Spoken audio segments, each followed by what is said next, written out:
जय जय श्री सीताराम भक्तों, स्वागत है आपका हमारा YouTube चैनल ब्रह्मेश्वर महादेव ज्ञान दर्पण में।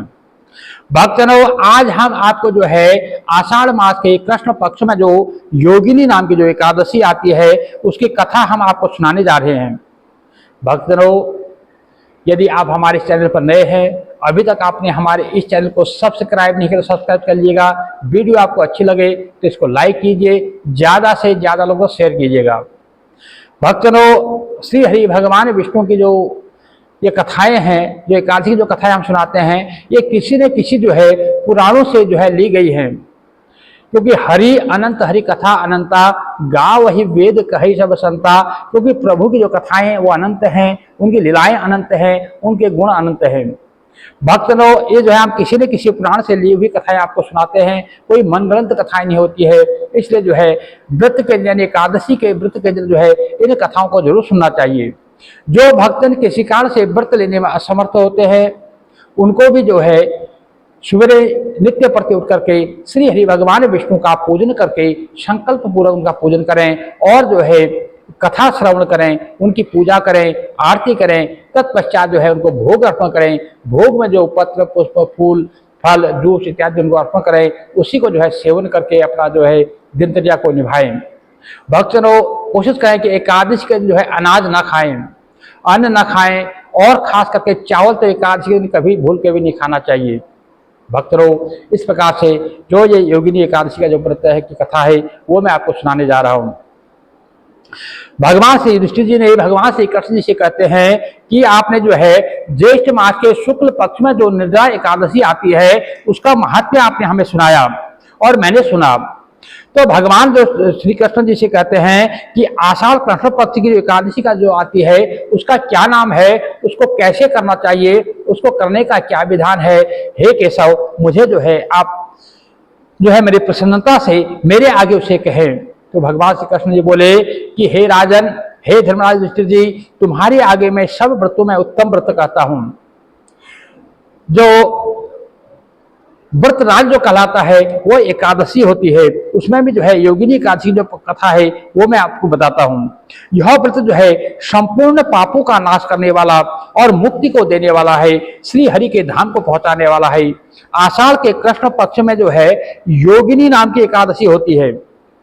कहते हैं कि हे धर्मराज, हे नृपश्रेष्ठ, यह जो एकादशी है वह महापातकों का जो पापों से भी जो महापाप जो हो जाते हैं उनका नाश करने वाली है।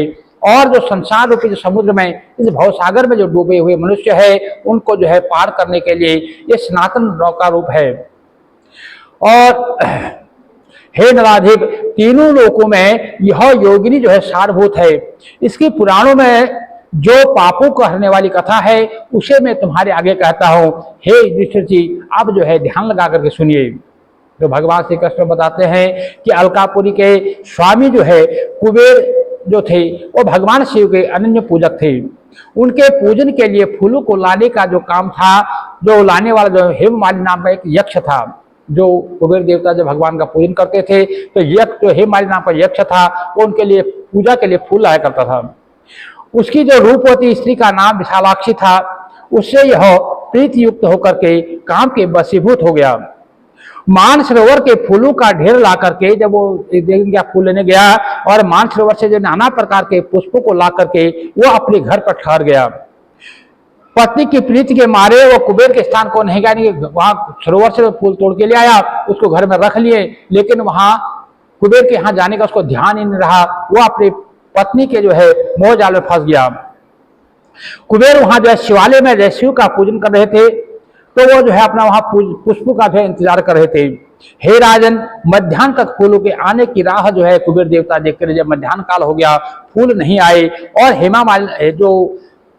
हेममालिनी नाम का जो यक्ष था वो अपने घर में जो है अपनी पत्नी विशालाक्षी के साथ विहार करता रहा। उसको जो है शुद्ध ही नहीं रही कि मैं फूल जो है शिवालय तक पहुंचाने हैं। और देरी हो जाने के कारण कुबेर को जो है बहुत क्रोध आ गया और बोले, अरे यक्षो, दुष्ट हेममाली, क्या आज क्यों नहीं आया, इसका पता लगाओ। उसने जो और यक्ष वहां पर थे उनसे कहा कि जो यक्ष जो हमारा हेमाली नाम का यक्ष पुष्प लेने जाता है, जिसका काम है रोज पुष्प लाया करता पूजा के लिए, वो आज क्यों नहीं आया, उसकी खबर करो। तो बोले कि हे राजन, तो जो और यक्ष लोग थे उन्होंने बताया कि हे महाराज, आप जो सुनिए, वह जो है अपनी स्त्री के जो है प्रीति के मारे अपने घर में जो है इच्छा पूर्वक विहार कर रहा है। और उन यक्षों के वचन सुन के कुबेर बहुत ही क्रोधित हुए और उस फूल लाने वाले ही माली को शीघ्र ही जो है बुलवाया। काल व्यतीत हुआ जानकर वह भय से व्याकुल हो गया। जब कुबेर का उसके पास संदेश आ गया तो उसको जो है काफी, अब उसको पता लगा कि मैं तो समय पहुंचा नहीं, अब उसको जो है काफी भय होने लगा। कुबेर के पास आया और उसने नमस्कार किया। उसे देखकर कुबेर की आंखें जो है क्रोध के मारे लाल हो गई। क्रोध से भरे हुए और कंप से कंपायमान है होठ जिनके, ऐसे कुबेर बोले, अरे पापी दुष्ट दुराचारी, तूने देवताओं की जो है अवज्ञा की है, इसलिए तू जाकर के चित्त नामक श्वेत कुष्ठ से युक्त और स्त्री से सदा वियुक्त हो जा और इस स्थान से गिर के तो अधम स्थान को प्राप्त हो जा। जब कुबेर ने ऐसे वचन कहे तब वह वहां से गिरा और वह महादुखी और यह श्वेत कोर से पीड़ित हो गया। और वह जो है भयानक वन से न अन्न न जल पाता था, न तो उसको दिन में सुख होता था, न रात्रि में नींद आती थी। वह जो है छाया में जाता तो उसके शरीर में पीड़ा होती और घाम में जाता तो उसका शरीर जलने लगता था। परंतु उसकी जो है शिव की पूजा के प्रताप से स्मृति नहीं गई, क्योंकि था तो शिव का पुजारी। एक दिन उसे भूल हुई, लेकिन प्रतिदिन जो है शिव पूजा में पुष्प लाने का काम उसी का था। शिव का अनन्य भक्त था, इसलिए उसकी जो स्मृति थी, जो उसकी यादाश्त थी, वो बनी रही। पापों के बोझ से दबा रहने पर भी जो है उसको पहले कर्म का स्मरण रहा। फिर वह भ्रमता सब पर्वतों में उत्तम जो हिमालय है उसमें गया, क्योंकि कहते ना कि वो भक्ति में ही शक्ति होती है।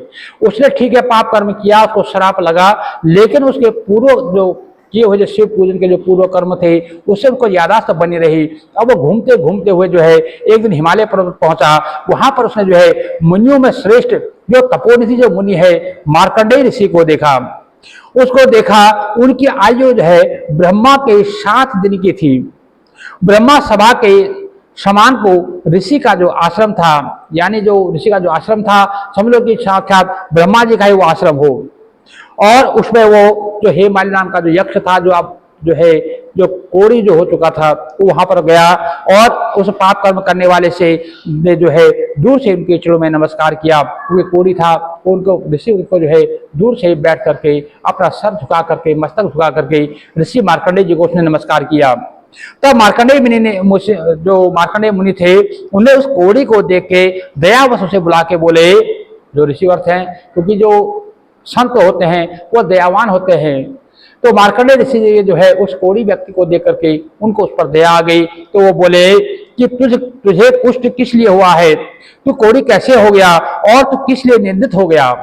क्योंकि मार्कंडेय ऋषि जानते हैं कि संत की शरण में जो है आम साधारण आदमी नहीं आ सकता है। संत के शरण में भी वही जा सकता है जिनके ऊपर हरि श्री भगवान की प्रेरणा हो, जिन पर श्री शिव का आशीर्वाद हो या श्री हरि भगवान विष्णु का आशीर्वाद हो, वही जो है संतों तक पहुंच सकता है। हर कोई प्राणी जो है संतों के चरणों में नहीं पहुंच सकता। तो मार्कंडेय जी जानते थे ये है कोई ना कोई भक्त, परंतु वो जब बोले कि भाई तू किस कारण से जो है कुष्ठ रोग से पीड़ित हुआ और तो अब मुझे बता। तो उस बुद्धिमान मार्कंडेय द्वारा ऐसा कहे जाने पर वह जो हेमाली नाम का यक्ष था वो बोला कि मेरा नाम जो है, हे मुनिराज, मैं कुबेर का बहुत अनन्य सेवक हूँ। हेममाली मेरा नाम है। मैं प्रतिदिन जो है मान सरोवर से पुष्पों का समूह ला करके भगवान शिव की पूजा के लिए, शिव के पूजन के समय कुबेर को देता था। एक दिन मैंने जो है काल लोप कर दिया, यानी कि समय को जो है व्यतीत किया अपने घर पर।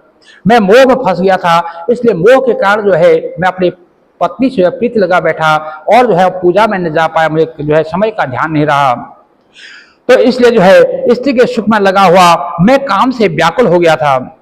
हे मुने, उससे क्रोधित हो कुबेर ने मुझे शाप दे दिया है, तो मैं कोढ़ी हो गया और स्त्री से जो है पृथक हो गया हूँ। अब मेरा कोई ऐसा शुभ कर्म उदय हुआ है जिससे मैं आपके पास समीप आया हूँ, क्योंकि बिना पुण्य के उदय के जो है हम किसी संत के पास नहीं पहुँच सकते। किसी ऋषि मुनियों के पास नहीं पहुंच सकते।